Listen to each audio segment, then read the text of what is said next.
મિત્રો, એક ગધેડાએ જણાવ્યું કે આ દુનિયામાં સૌથી મોટો પાપી કોણ છે અને એ કોણ છે જેના પાપનો ઘડો સૌથી પહેલા ભરાઈ જાય છે. નમસ્કાર મિત્રો, લોકવાર્તામાં તમારું દિલથી સ્વાગત છે. મિત્રો, આજે ફરીથી એક નવી કથા લઈને અમે હાજર થયા છીએ. આજની કથા ખૂબ જ જ્ઞાનવર્ધક છે અને તમારી આંખો ખોલી નાખે એવી છે. એટલે હૃદયથી વિનંતી છે કે આ વિડિયો પૂરો જુઓ અને અંત સુધી જુઓ, કારણ કે મિત્રો, અર્ધજ્ઞાન હાનિકારક હોય છે. જે કોઈ આ કથાને સંપૂર્ણ સાંભળશે, ભગવાન શ્રીકૃષ્ણ તેની જોડી સદાય માટે ખુશીઓથી ભરશે. જો તમે શ્રીકૃષ્ણના ભક્ત છો તો કાન્હાનું અપમાન ન કરો અને આ કથાને સંપૂર્ણ સાંભળો. મિત્રો, એક ગધેડાની કહી આ કથાના માધ્યમથી અમે તમને જણાવવાનો પ્રયત્ન કરીશું કે આ દુનિયામાં સૌથી મોટો પાપી કોણ છે અને કોના પાપનો ઘડો સૌથી પહેલા ભરાઈ જાય છે. પ્રિય મિત્રો, એક વખતની વાત છે. ધર્મપુર નામના એક સુંદર નગરમાં એક ગધેડો અને એક ગાધડી પ્રેમપૂર્વક સાથે રહેતા હતા. તેઓ બંને એકબીજા પર ખૂબ જ પ્રેમ કરતા હતા. એક દિવસ કોઈ કારણસર તેમની વચ્ચે ઝઘડો થયો. ગધેડાએ કહ્યું કે આ જગતમાં સૌથી મોટી પાપી અને વિશ્વાસઘાતી સ્ત્રી હોય છે. તે જ સમયે ગાધડી પણ બોલી ઉઠી કે આ દુનિયામાં સૌથી વધુ પાપી અને વિશ્વાસઘાતી પુરુષ હોય છે. તેઓ બંને એકબીજા સાથે ઝઘડતા રહ્યા અને તેમના વિવાદનો ઉકેલ લાવવા માટે ભગવાન શ્રીકૃષ્ણ પાસે ગયા. ભગવાન શ્રીકૃષ્ણે ગધેડાને પૂછ્યું, હે ગધેડા, તમે કેવી રીતે કહી શકો છો કે પુરુષોની તુલનામાં સ્ત્રીઓ વધુ પાપી અને વિશ્વાસઘાતી હોય છે? ત્યારે ગધેડાએ ભગવાનને કહ્યું, હે પ્રભુ, હું તમને એક કથા સંભળાવવા માંગુ છું, જેનાથી સાબિત થઈ જશે કે સ્ત્રીઓ પુરુષોની તુલનામાં વધુ પાપી અને વિશ્વાસઘાતી હોય છે. ત્યારબાદ શ્રીકૃષ્ણ બોલ્યા, બરાબર છે, તમારે કથા સંભળાવો. ગધેડો કથા શરૂ કરવા જતો હોય છે કે તે સમયે માતા સત્યભામા ત્યાં આવી જાય છે અને કહે છે, હે પ્રભુ, મને પણ આ કથા સાંભળવી છે. હું પણ સાંભળવા માંગુ છું કે સૌથી મોટો પાપ કોણ કરે છે, પુરુષ કે સ્ત્રી? ત્યારબાદ ભગવાન કૃષ્ણ કહે છે, બરાબર છે દેવી, બેસો, તમે પણ સાંભળી લો. પછી ગધેડો ભગવાન શ્રીકૃષ્ણ અને માતા સત્યભામાના સમક્ષ કથા સાંભળાવવા લાગે છે. ગધેડો કહે છે, હે પ્રભુ, ઘણા વર્ષો પહેલાની વાત છે. એક રાજ્યમાં ધર્મજીત નામનો રાજા શાસન કરતો હતો. તેના 4 પુત્રો હતા, જે બધા ખૂબ જ શૂરવીર અને પ્રતિયાપી હતા. પણ મોટો પુત્ર, જેને જયવીર કહેવામાં આવતો હતો, તે માત્ર પ્રતિયાપી જ નહીં પરંતુ ખૂબ જ સુંદર પણ હતો. તેની પત્ની માલતી પણ ખૂબ જ સુંદર અને રૂપવતી હતી. તે પોતાને આગળ કોઈ બીજી સ્ત્રીને સુંદર માનતી જ નહોતી. એક દિવસ રાજા ધર્મજીતે તેના પુત્ર જયવીર પર કોઈ વાતને કારણે ગુસ્સે થઈને તેને રાજ્યમાંથી કાઢી મૂકવાનો આદેશ આપ્યો. રાજાના આદેશને સાંભળીને સૌ ચિંતિત થઈ ગયા. જયવીર તેના મહેલમાં ગયો અને ઉદાસ થઈ ગયો. ત્યાં જયવીરને ઉદાસ જોઈને તેની પત્ની માલતીએ પૂછ્યું, પ્રાણનાથ, તમે ઉદાસ શા માટે છો? તમે એટલા મરહાયેલા શા માટે દેખાવો છો? રાજકુમાર હોવા છતાં તમે એટલા ચિંતિત શા માટે છો? શું થયું છે? ત્યારે જયવીર વિચારી રહ્યો હતો કે મેં ઘણું ખોટું કર્યું છે. તેણે તેની તમામ વાત તેની પત્નીને જણાવી. તે જ સમયે તેની પત્ની માલતી મૂર્છિત થઈ ગઈ. દાસીઓએ માલતી પર ગુલાબ જળ હાંટ્યું. ત્યાર પછી તે હોશમાં આવી. હોશમાં આવીને માલતીએ તેના પતિ રાજકુમાર જયવીરને કહ્યું, હે પ્રાણનાથ, તમે મને છોડીને બીજા પ્રદેશ જશો તો હું તમારા વિના કેવી રીતે જીવીશ?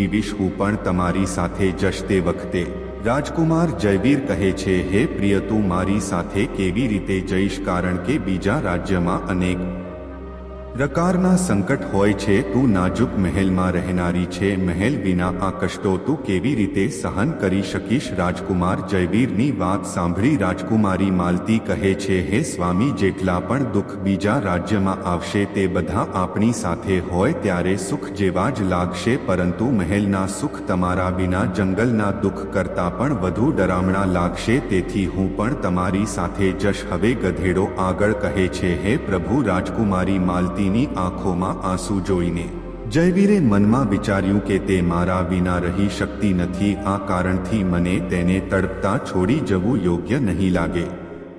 આ બધા વિચારો કરતા રાજકુમાર જયવીર તેની પત્ની માલતીને કહે છે કે તું ઉદાસ ન થા પ્રિય, અમે તને સાથે લઈને જઈશું. આ વાત સાંભળી માલતી ખુશ થઈ જાય છે અને તે તેના પતિ સાથે જવાની તૈયારી કરવા માંડે છે. બીજા દિવસે સવારમાં તેઓ રાજ્યમાંથી નીકળીને એક જંગલમાં પહોંચે છે. ચાલતા ચાલતા જ્યારે તેઓ થાકી જાય છે ત્યારે તેઓ એક વટના વૃક્ષ નીચે આરામ કરવાનો નિર્ણય લે છે. તેઓ ખૂબ જ થાકેલા હતા. ઠંડી હવામાં તરત જ તેમની આંખ લાગી જાય છે, પરંતુ થોડા સમય પછી ત્યાં એક સાપ માલતીને કાટે છે. સાપના દંશથી જ્યારે રાજકુમારી તડપવા માંડે છે ત્યારે જયવીરની આંખ ખુલે છે. રાજકુમારીને તડપતી જોઈને અને સાપને જતા જોઈને જયવીર વ્યાકુળ થઈ જાય છે, પણ તે કંઈ કરી શકતો નથી. થોડા સમય પછી રાજકુમારીનું મૃત્યુ થઈ જાય છે. આ રીતે મૃતા રાજકુમારીને જોઈને જયવીર જોરથી રડવા લાગે છે. જયવીરે મનમાં વિચાર્યું કે હવે જ્યારે જીવનસંગીની જ મરી ગઈ છે તો હું શું કરીશ? હું પણ આ જંગલમાં મારા પ્રાણ ત્યાગી દઈશ. એવું મનમાં વિચારીને તે માલતીના મૃતદેહ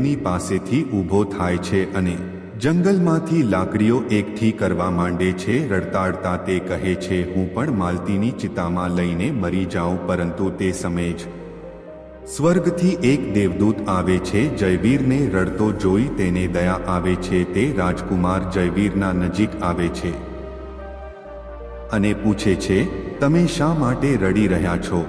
આખરે તમારું દુઃખ શું છે? રાજકુમાર જયવીર દેવદૂતને કહે છે, મારા પાસે મારું દુઃખ જણાવવાની હિંમત નથી. મને લાગે છે કે આ ધરતી ફાટી જાય અને હું તેમાં સમાઈ જાઉં. પછી દેવદૂતે કહ્યું, મને તમારું હાલ જણાવો, શક્ય છે કે હું તમારી થોડી મદદ કરી શકું? જયવીરે કહ્યું, મહારાજ, હું એક રાજકુમાર છું અને રાજા ધર્મજીતનો મોટો પુત્ર છું. મારા પિતાએ મને રાજ્ય છોડી દેવાનો આદેશ આપ્યો હતો, તેથી મારી પત્ની અને હું આ જંગલમાં ચાલતા ચાલતા અહીં આવી પહોંચ્યા.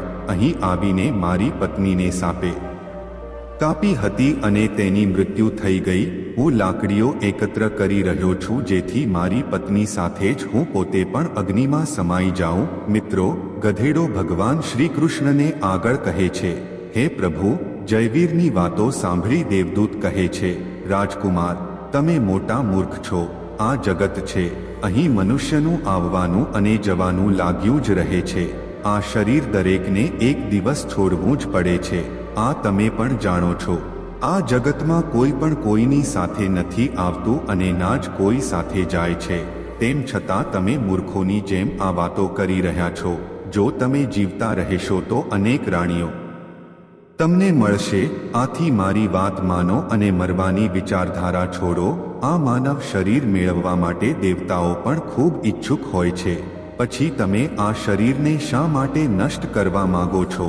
આ રીતે દેવદૂતના શબ્દો સાંભળીને જયવીર કહે છે, મહારાજ, તમે જે કશું કહ્યું તે સાચું છે, પરંતુ આવી પતિવ્રતા પત્ની મને કોઈ જન્મમાં પણ નહીં મળે, તેથી હું તેની સાથે જ મરું છું. જયવીરના વિચારો સાંભળીને દેવદૂતે જાણી લીધું કે આ તેની પત્ની વિના જીવી શકે તેમ નથી. ત્યારબાદ દેવદૂત જયવીરને કહે છે, રાજકુમાર, તમારી પત્નીને જીવિત કરવા માટે માત્ર એક જ ઉપાય છે. હવે તમે મારી વાતને ધ્યાનથી સાંભળો. જો તમે આ ઉપાય કરી શકો તો તમારી પત્ની જીવિત થઈ શકે છે. પછી જયવીર કહે છે, મહારાજ, તમે જે કંઈ પણ કહેશો તે કરવા માટે હું તૈયાર છું. માત્ર મારી પત્નીને જીવિત કરી દો. ત્યારે દેવદૂતે કહ્યું, તમારી પત્નીની આયુષ્ય માત્ર 30 વર્ષ હતી જે તેણે પૂરી કરી લીધી છે. તમારું જીવનકાળ 80 વર્ષ છે જેમાંથી 40 વર્ષ પૂર્ણ થઈ ચૂક્યા છે. જીવનકાળમાં હજી 40 વર્ષ બાકી છે. એટલે કે તમારે 40 વર્ષ જીવી શકવાનો અવકાશ છે। જો તમે તમારી પત્નીને તમારા બાકી જીવનની અડધી આયુષ્ય સમર્પિત કરી શકો તો તમારી બંનેની આયુષ્ય સમાન થઈ જશે। જો તમે આ માની લો તો રાજકુમારી ટૂંક સમયમાં જ ઠીક થઈ જશે। આ રીતે દેવદૂતની વાત સાંભળીને રાજકુમાર જયવીરે કહ્યું, હે મહારાજ, મને મંજૂર છે।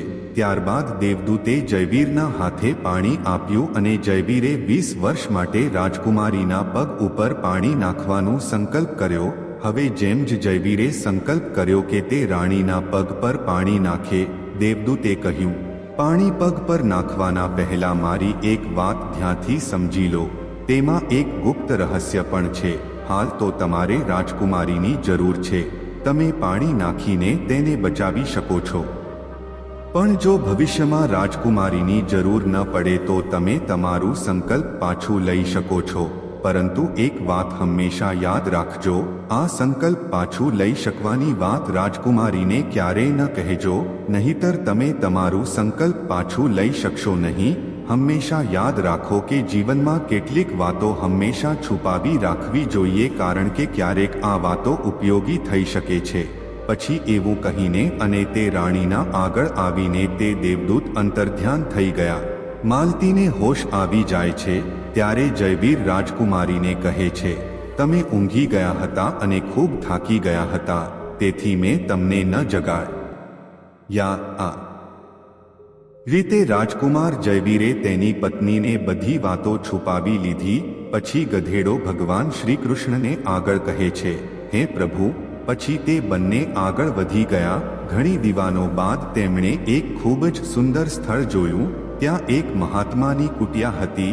જ્યારે તેઓ ત્યાં પહોંચ્યા ત્યારે તેમણે જોયું કે એક સુંદર યુવાન મહાત્મા શાંતિથી બેસીને સાધના કરી રહ્યા હતા।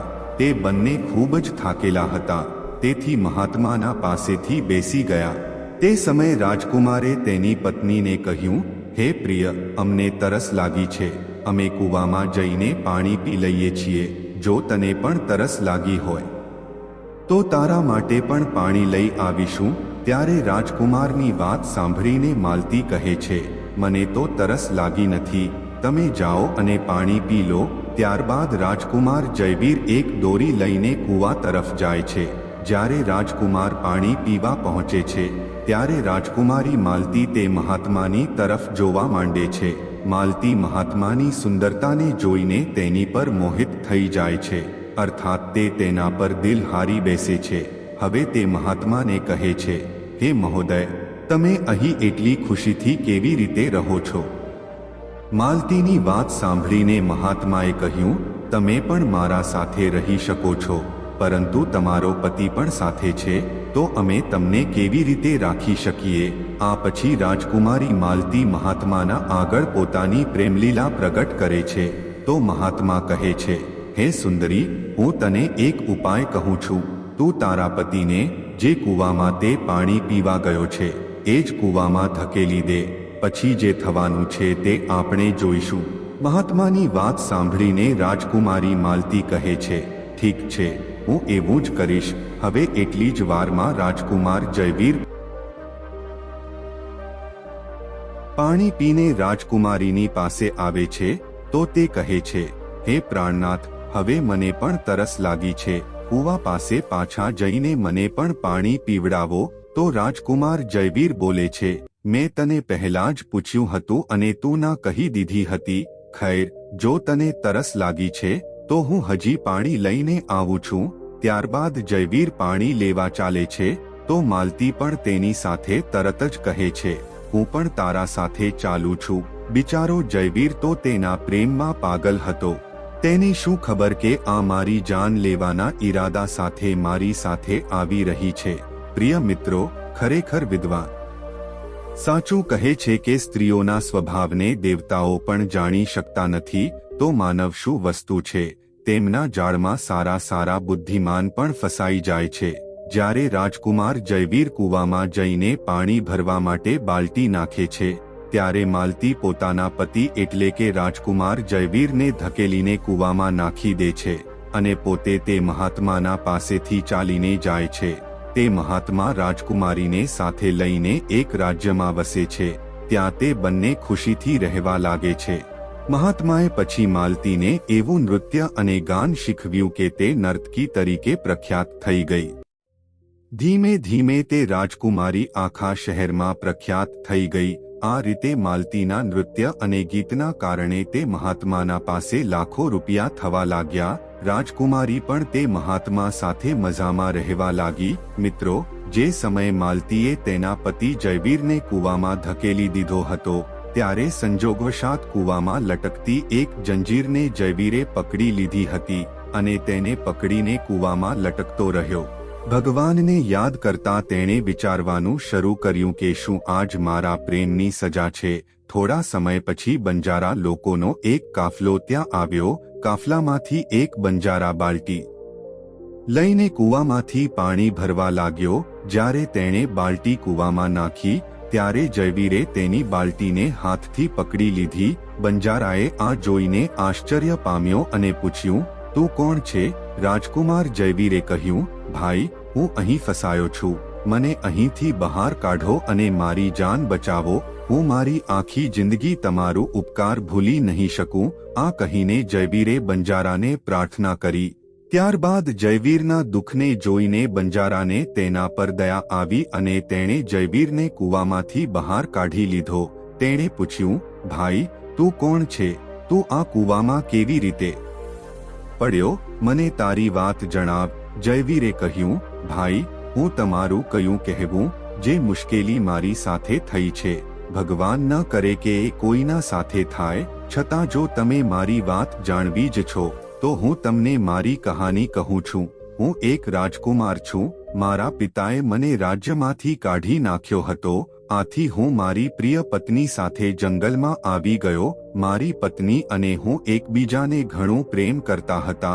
જંગલમાં એક સાપે મારી પત્નીને ડંસ્યો, જેના કારણે જેજી મરણ થયું. હું જ્યારે મારી પત્ની સાથે મરવા જતો હતો ત્યારે એક દેવદૂતને મારું દુઃખ જોઈને દયા આવી અને મારી આયુષ્યના 20 વર્ષ મારી પત્નીને આપ્યા. પછી તેને ફરી જીવિત કર્યું. ત્યારબાદ અમે તે જંગલમાંથી આગળ વધ્યા.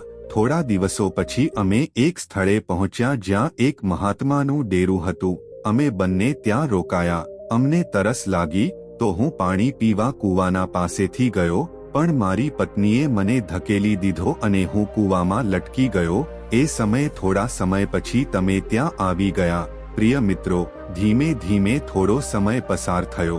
રાજકુમાર જયવીર એક ગામમાં રહેવા લાગ્યો. જયવીર એક શેઠ સાહુકાર પાસે મુનિમ તરીકે નોકરી કરવા લાગ્યો. એક દિવસ શહેરના તમામ વેપારીઓ અને શેઠ સાહુકારો રાજાના દરબારમાં પહોંચ્યા. જયવીર, જે રાજકુમારીના નૃત્ય અને ગાનની પ્રશંસા સાંભળતો હતો, તેણે પણ વિચાર્યું કે મને આ નૃત્ય જોવું જોઈએ. તે પણ શેઠ સાથે રાજાના દરબારમાં પહોંચ્યો. રાજકુમારીએ અપ્સરાઓની જેમ નૃત્ય કર્યું અને પોતાની મીઠી અવાજમાં અનેક સુંદર રાગ પ્રસ્તુત કર્યા. તેના ગીતને સાંભળી દરબારના તમામ લોકો આશ્ચર્યમાં પડી ગયા અને બધાએ ઘણા ઇનામ આપ્યા.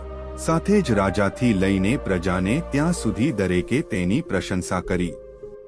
રાજકુમાર જયવીરે પોતાના હાથની હીરો જડિત આંગળીકી કાઢી અને તે આંગળીકી માલતીને ભેટ આપી. જ્યારે માલતીએ આંગળીકી જોઈ ત્યારે તેને આંગળીકી ઓળખી લીધી અને મનમાં બોલી, આ તો ઘણું મોટું આશ્ચર્ય થયું છે. મારો પતિ જીવિત છે અને અહીં પહોંચ્યો છે. હવે તે મને નહીં છોડે. તેણે મનમાં વિચાર્યું કે મારે કંઈક એવું કરવું જોઈએ જેના કારણે તે મરી જાય. તેને મનમાં યોજના બનાવી કે હવે હું અહીંના રાજાને એક મીઠો ગાન અને નૃત્ય પ્રસ્તુત કરીશ, જેથી તે ખુશ થઈને મને કંઈક માંગવા માટે કહે. પછી હું રાજાના આદેશથી તેને મરાવી દઈશ.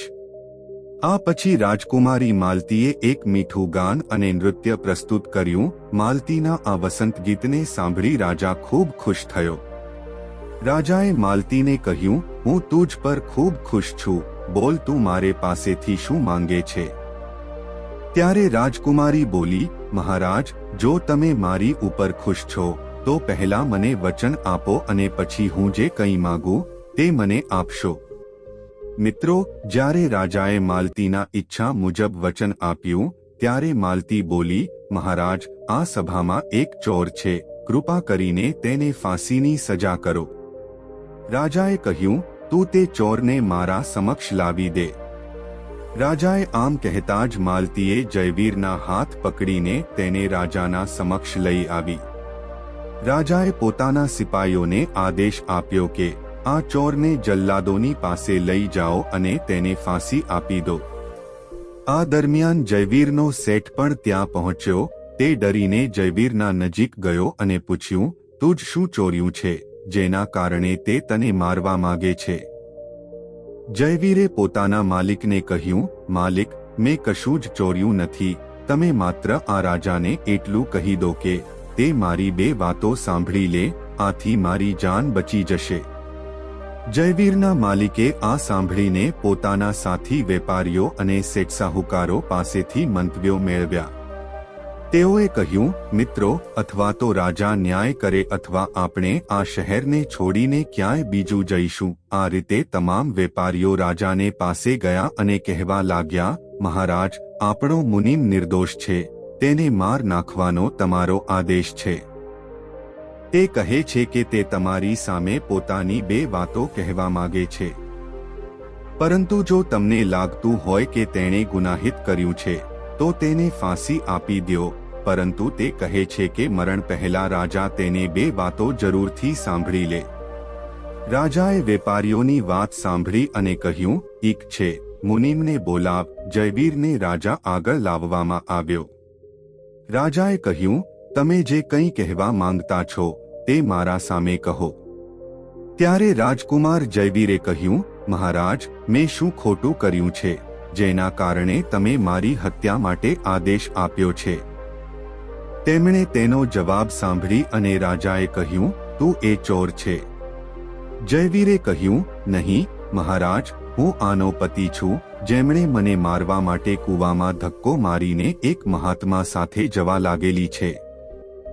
રાજકુમારી માલતી સમજ ગઈ કે વાત બગડી રહી છે. ત્યારે તે રાજા સામે કહેવા લાગી, મહારાજ, હું બેદમ હોતી નથી. આ ખોટું બોલી રહ્યો છે. આ તો મારો ચોર છે. હું ફક્ત એટલું જ જાણતી છું. ત્યારબાદ રાજકુમાર જયવીરે કહ્યું, મહારાજ, ઠીક છે, જો તે મારી પત્ની નથી તો જે કંઈ હું રસ્તામાં છોડતો હતો તે મારા વિશ્વાસરૂપે મને પાછું આપી દો. રાજકુમારે પોતાની અમાનત પરત કરવાની વાત કરી ત્યારે રાજકુમારી માલતીએ તેને સ્વીકાર કર્યો. ત્યારે જયવીરે કહ્યું, સારી, હવે તમે તમારા હાથમાં પાણી લો. આપણો ન્યાય આ બેઠકમાં થશે. પાણી લઈને તેણે જમીન પર રાખી અને કહ્યું, તે વસ્તુ જે તમે મને રસ્તામાં આપી હતી હું પરત કરી રહ્યો છું. રાજકુમારી પણ પાણી લઈને બોલી, જે વસ્તુ તેણે મને રસ્તામાં આપી હતી હું પરત કરી રહી છું. જેમ જ તેણે પોતાના હાથનું પાણી છોડ્યું, રાજકુમારીના પ્રાણ છૂટી ગયા. આ દ્રશ્ય જોઈને ત્યાંના લોકો આશ્ચર્યચકિત થઈ ગયા. રાજા આ જોઈને ચિંતિત થઈને જયવીર સાથે પૂછતા કહે, આ શું થયું? મને સચ્ચાઈ કહો. ત્યારે રાજકુમાર જયવીરે પોતાની કહાણી શરૂ કરી. પોતાના જીવનની તમામ ઘટનાઓને સમજાવતા રાજ્યથી વિદાય મળવાથી લઈને હવે સુધીની બધો જ વર્ણન કર્યું. રાજાએ બધું સાંભળી જયવીરને પોતાના ગળે લાગદો અને પોતાની દીકરીની સગાઈ જયવીર સાથે કરી દીધી. પ્રિય મિત્રોને, હવે ગધાએ આગળ કહ્યું, હે ભગવાન, મેં આ વાર્તા સાંભળી છે, આથી હું પણ સ્ત્રીઓથી અઘરણા કરું છું. હું કહું છું કે આ દુનિયામાં સ્ત્રીઓ પુરુષોથી વધુ પાપી અને વિશ્વાસઘાતી હોય છે. આ વાર્તાએ બધાને આશ્ચર્યમાં મૂકી દીધું. આ પછી પરાર માતા સત્યભામાએ કહ્યું, હે ભગવાન, મને લાગતું છે કે ગધો સાચું કહે છે, પરંતુ દરેક સ્ત્રીઓમાંથી માત્ર એક બે જ નૈતિક મૂલ્યો અને ઈમાનદારીથી વિમુક્ત હોઈ શકે છે. પરંતુ પુરુષોમાં પણ કેટલાક એવા છે જે પાપી અને વિશ્વાસઘાતી હોઈ શકે છે. આ પછી ભગવાન શ્રી કૃષ્ણે ગધીને પૂછ્યું, ગધી, તું કેવી રીતે સાબિત કરીશ? આ સાંભળી ગધીએ કહ્યું, પ્રભુ, હું પણ એક વાર્તા સંભળાવીશ, જેને સાંભળી આ સ્પષ્ટ થશે કે સ્ત્રીની તુલનામાં પુરુષો વધુ પાપી અને વિશ્વાસઘાતી હોય છે.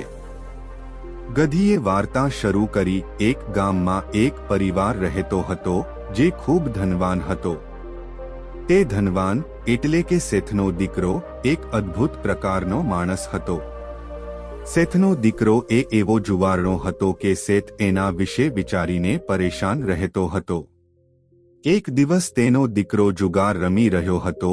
એ જ દિવસે તેના પિતાનું નિધન થયું, છતાં તેણે જુગાર રમવાનું બંધ કર્યું નહીં. પણ પિતાના મૃત્યુ પછી તે ખુલ્લેઆમ જુગાર રમવા લાગ્યો અને બધું હારી ગયો. પછી તે તેના ગામથી દૂર ચાલ્યો ગયો અને એક શેઠના ઘેર પહોંચ્યો. શેઠને તેણે કહ્યું, મને ખૂબ જ તરસ લાગી છે, શું મને એક ગ્લાસ પાણી મળી શકે? શેઠે તે યુવકને પૂછ્યું, તું કોણ છે, શું કરે છે અને ક્યાંથી આવ્યો છે? તેના જવાબમાં તે યુવકે કહ્યું, હું એક વેપારી છું અને અહીંથી જઈ રહ્યો હતો તો વિચાર્યું કે પાણી પી લઉં. ત્યારે શેઠે પૂછ્યું, તું કયું વેપાર કરે છે? યુવકે કહ્યું, વેપાર કરતા સમયે મારું સામાન દરિયામાં પડી ગયું છે, તેથી જો તમે મારી થોડી મદદ કરી શકો તો સારું થશે. પછી શેઠે યુવકની વાત સાંભળી અને તેની વાતોના જાળમાં ફસાઈ ગયો. તે કહેવા લાગ્યો કે બેટા, તું તો સારું છે અને કંઈક કમાઈ પણ લે છે, તો શું તું મારી દીકરી સાથે લગ્ન કરશે? આ સાંભળી યુવક ખુશ થઈ ગયો અને લગ્ન માટે હા કહી દીધી. ત્યારબાદ બંનેનું લગ્ન થઈ ગયું. ગાદીએ આગળ કહ્યું, હે પ્રભુ, આ રીતે શેઠ પોતાની દીકરીને બહુ ધન સાથે વિદાય કરે છે. ત્યાં યુવક દીકરાએ તો ફક્ત ધન માટે જ લગ્ન કર્યા હતા. તે બધું મેળવી લીધું. હવે લગ્ન પછી જ્યારે યુવક શેઠની દીકરીને સાથે લઈને જઈ રહ્યો હતો ત્યારે એક જંગલ આવી ગયો. ત્યાં યુવક દીકરો પોતાની પત્નીને કહેવા લાગ્યો કે જો હવે પણ આપણે જંગલમાં છીએ, અહીં કોઈ ચોર આપણા આભૂષણો ચોરી શકે છે, તેથી તું તારા બધા આભૂષણો મને આપી દે, જેથી આપણે સુરક્ષિત રાખી શકીએ. યુવકની પત્નીએ પોતાના પતિ પર ભરોસો કર્યો અને તેના બધા આભૂષણો તેને સોંપી દીધા. અને ભરોસો કેમ ન કરે, કારણ કે તે તેનો પતિ હતો. ત્યારબાદ યુવકે તેની પત્નીના આભૂષણોને એક પારદર્શક થેલીમાં બાંધી દીધા અને પછી તેઓ જંગલમાં આરામથી રોકાયા. આ દરમિયાન યુવકના મનમાં લાલચ તો પહેલેથી જ હતું. પછી તે વધુ વધતું ગયું. તેની પત્ની સાથે જતી એક દાસી જેને શેઠે પોતાની દીકરી સાથે મોકલી હતી, યુવકે તે દાસીને મારી નાખી. પછી તેણે પોતાની પત્નીને એક કૂવામાં ઠેલવી દીધી અને મનમાં વિચાર કર્યો કે મેં તેના સાથે ફક્ત ધન માટે જ લગ્ન કર્યા હતા, મને ધન મળી ગયું. તે વિચારે છે કે તે પાણીમાં ડૂબીને મરી જશે. આ રીતે વિચારીને યુવક ત્યાંથી ચાલી ગયો. પરંતુ તેની પત્ની મરી ન હતી. તે કૂવામાંથી બહાર નીકળવા માટે અવાજ કરતી રહી. કૂવામાંથી પસાર થતા એક માણસે જ્યારે કોઈ સ્ત્રીનો અવાજ સાંભળ્યો ત્યારે તેણે તે સ્ત્રીને કૂવામાંથી બહાર કાઢી લીધી. પછી કૂવામાંથી બહાર કાઢ્યા બાદ મહિલાએ તમામ માહિતી તે વ્યક્તિને આપી અને તે વ્યક્તિએ મહિલાને તેના પિતાના ઘેર પહોંચાડી દીધી. હવે જ્યારે મહિલા તેના પિતાના ઘેર પહોંચી ત્યારે તેના પિતાએ ચિંતિત થઈને પૂછ્યું, બેટી, તારા સાથે શું થયું? આ શું હાલત બનાવી છે તું? મહિલાએ કહ્યું, પિતાજી, જંગલમાં કેટલાક ચોરોએ આપણો હુમલો કર્યો હતો. દાસીને મારી નાખી અને મને કૂવામાં ધકેલી દીધી. મારા પતિ વિશે મને કશું નથી ખબર. બેટીની વાતો સાંભળી શેઠજીએ સંત્વના આપીને કહ્યું, કોઈ વાત નહીં બેટી, ભગવાન બધું સારું કરશે. પ્રિય મિત્રો, ગધીએ પછી દુઃખભર્યા સ્વરે ભગવાન શ્રીકૃષ્ણને કહ્યું, હે પ્રભુ, આ દુનિયામાં પુરુષ જ વિશ્વાસઘાતી અને પાપી બની શકે છે. હવે તમારાના હાથમાં ન્યાયનો ફેંસલો છે. મેં પણ તમને એક વાર્તા કહી છે અને ગધીએ પણ પોતાની વાર્તા કહી છે. હવે તમે જ ન્યાય કરો. ભગવાન શ્રીકૃષ્ણએ બંનેની વાર્તા સાંભળીને કહ્યું, ઠીક છે ગધા અને ગધીએ, મેં તમારું વાર્તા ધ્યાનપૂર્વક સાંભળી છે. હવે હું તમારું ન્યાય કરું છું. સાચે જ આ સંસારમાં સ્ત્રી અને પુરુષમાં વધુ પાપી અથવા વિશ્વાસઘાતી કોણ છે તે મારા માટે સ્પષ્ટ છે. શ્રીકૃષ્ણએ કોઈ પણ શંકા વિના કહ્યું, આ સત્ય છે કે માનવીની વિચારશક્તિ તેના સ્તરથી નીચે જઈ શકે છે અને એ જ પાપી વિશ્વાસઘાતી બને છે. ચાહે તે સ્ત્રી હોય કે પુરુષ, માનવીને કોઈ પણ પ્રકારના પાપ કરવા પહેલા આ વિચારવું જોઈએ કે શું તે યોગ્ય છે કે નહીં. પાપી અને વિશ્વાસઘાતી બનવા માટે કોઈ જાતિ નથી હોતી. તે માનવીના વિચારો અને કર્મોનો પરિણામ છે. ક્યારેક માનવીના વિચારો તેના સ્તરથી નીચે જઈ શકે છે અને એ જ તેને પાપી અને વિશ્વાસઘાતી બનાવે છે. ધર્મગ્રંથો અનુસાર મહાભારત કાળમાં યોગીરાજ કૃષ્ણએ અમૃત પ્રાપ્ત કરનારા ગુરુ દ્રોણના પુત્ર અશ્વત્થામાને ભ્રૂણહત્યાના પ્રયાસ માટે દંડ આપીને તેની અમૂલ્ય ધરોહાર મણિ છીનવી લીધી હતી, જેના અભાવે તે શક્તિવિહીન બની ગયો હતો. આ ઉલ્લેખનીય છે કે અભિમન્યુની પત્ની ઉત્તરાના ગર્ભમાં રહેલા શિશુને મારી નાખવાનો પ્રયાસ અશ્વત્થામાએ કર્યો હતો. ત્યારે તેની રક્ષાના માટે સ્વયં ભગવાન કૃષ્ણે ઉત્તરાના ગર્ભમાં પ્રવેશ કરીને ભ્રૂણની રક્ષા કરી હતી. આ જ કારણ છે કે ધર્મગ્રંથોમાં જીવ અથવા ભ્રૂણહત્યાના વિરોધમાં કડક શબ્દોમાં કહાયું છે. ધર્મગ્રંથો મુજબ નારીને શક્તિનું સ્વરૂપ માનવામાં આવ્યું છે અને આ માટે દરેક યુગમાં મહાપુરુષોએ તેની પૂજા કરી છે. નારી પોતાના ગર્ભથી મહાપુરુષો સાથે સાથે ઈશ્વરીય શક્તિને પણ જન્મ આપે છે. આ જ કારણ છે કે નારીને જગત જનની અને સર્જનહાર પણ કહેવામાં આવે છે અને સર્જનને સમાપ્ત કરવાનો અધિકાર પૃથ્વી લોકવાસીઓને કોઈ પણ ધર્મગ્રંથોમાં આપવામાં આવ્યો નથી. આ જ કારણ છે કે ભ્રૂણહત્યા પાપ જ નહીં પરંતુ મહાપાપ છે. આ પાપ માટે પાપીને 100 જન્મો સુધી નરકના દુઃખો સહન કરવા પડે છે. શું અશ્વત્થામાનો પાપ એટલો મોટો હતો કે ભગવાન શ્રી કૃષ્ણએ તેને શ્રાપ આપી દીધો? મહાભારતના યુદ્ધમાં અનેક પાપ થયા, પરંતુ શું જેટલા છલ અને પાપ રામાયણમાં થયા તેની ગણતરી પણ થઈ શકે છે? બંને તરફથી છલ થયા, બંને તરફથી મરણાકોની સંખ્યા રહી, પરંતુ જે પણ લોકોનું મરણ રણભૂમિમાં થયું તેઓ દુર્યોધન, દુશાસન જેવા પાપી અને અધાર્મિક પણ યુદ્ધમાં મર્યા અથવા તો યુદ્ધમાં લાગેલી ઈજાઓના કારણે મર્યા, એટલે કે બધાને સ્વર્ગલોકની પ્રાપ્તિ થઈ. તો મિત્રો, આજે અમારી વાર્તા અહીં પૂર્ણ થાય છે. તમને આ વાર્તા કેવી લાગી? કોમેન્ટ કરીને અમને જરૂરથી જણાવો. અમને આશા છે કે તમને આ વાર્તા ગમશે અને તમને આમાંથી થોડી પ્રેરણા મળશે.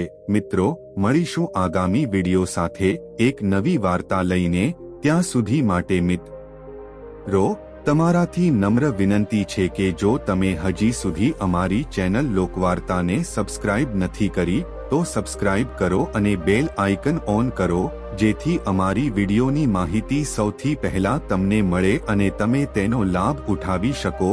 વિડિયો અંત સુધી જોવા માટે તમારો ખૂબ ખૂબ આભાર. નમસ્કાર.